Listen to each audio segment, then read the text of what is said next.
Have you ever scrolled through those business for sale listings and just wondered what's really going on behind the scenes? Not the theory, but the actual nuts and bolts. Well, today, we're going to act like we're the buyer. We're going to deconstruct a real business listing piece by piece to see exactly what's on offer. So let's dive in.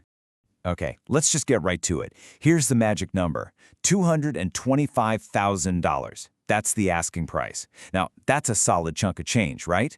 So the big question is, what exactly are you buying for that? For that price, you could be the new owner of a stylish jewelry business down in Florida. But, the price tag is really just the cover of the book. Our job today is to open up that case file and investigate what that $250,000 investment truly gets you. Okay, first things first. Let's get to know our subject, the business itself.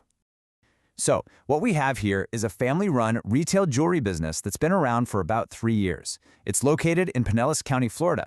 Now, their specialty is super specific and really on trend right now. It's custom, micro-welded, permanent jewelry. And they've got a pretty smart model. They do in-store appointments, but they also have online sales. That's a nice diversified way to bring in revenue. And just so you know, this isn't some hypothetical example I cooked up. This is a real listing presented by a real broker, Transworld Business Advisors. This is important because it grounds our entire analysis in a real-world document that any potential buyer would be looking at right this second. All right, let's move on to, the most critical part of buying any business, the financials. This is where the story starts to get really interesting. The numbers, they always tell a story. And our job is to figure out if it's a story of growth, a story of decline, or maybe something a little more complicated in between. Before we actually look at the data, we gotta understand the single most important metric you'll see here. It's SDE, which stands for Seller's Discretionary Earnings. Now, don't let the fancy name fool you. The easiest way to think about it is this. It's the total paycheck the business generates for a new owner before that owner pays themselves or any business debt.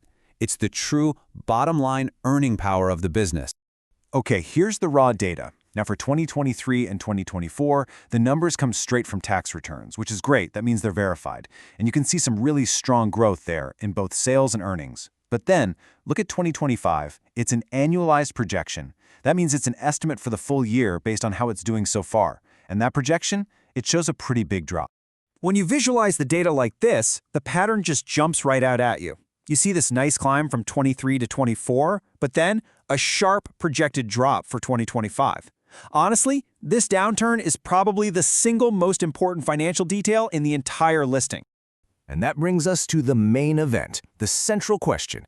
The earnings are projected to fall by over 22%. So, as a buyer, your number one question has to be, why? Just why? Is it a market trend, a temporary blip? Did something change inside the business itself? Finding the answer to that is absolutely your top priority. So, beyond the balance sheet, what would it actually be like to run this place every day? Let's take a look at the operational side of things. Here are two of the biggest personal commitments you'd be taking on. First, your time. The current owner works a pretty standard 40-hour week. Then, there's your biggest fixed cost, the rent, which is just over $3,600 a month. These are the constants you'd be inheriting from day one. Operationally, we're talking about a 700 square foot space in a strip center. But here's a really interesting detail. You wouldn't be going it alone. The business already has a full-time employee, a part-timer, and a manager. That's crucial because it suggests the business can actually run without the owner needing to be there every single minute of the day. So, with those declining projections, you might be asking, why would anyone buy this business? Well, the listing argues that it's all about the potential for growth. Let's examine the motive here. The broker basically outlines a three-part growth strategy. First, they say you should lean into what worked in the past, doing more mobile events and pop-ups. Second, really push the e-commerce side of the business.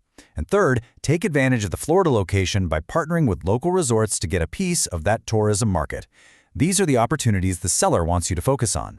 The listing also makes a pretty bold claim about the competition, saying there's limited competition in this level of quality. They even name a few local competitors. Now, this is a fantastic starting point for you to do your own homework and see if that claim actually holds up. So we've reviewed the business, the financials, and the potential. What's the verdict? More importantly, what should a smart buyer actually do next? Now listen up, because this might be the most important sentence in the entire document. It's the disclaimer. It says, the broker does not warrant the above information.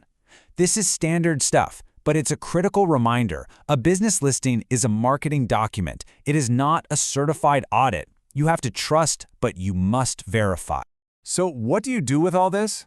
Here's your immediate to-do list, your due diligence checklist. Number 1, hire an accountant to verify every single number. Number 2, get a clear, convincing answer for that 2025 earnings drop. And number 3, do your own research to figure out if that growth plan is realistic or just a bunch of wishful thinking. Which brings us to our final thought. After seeing all of this, if you walked into that jewelry store with $225,000 in your pocket, ready to make a deal, what is the absolute first question you would ask the current owner?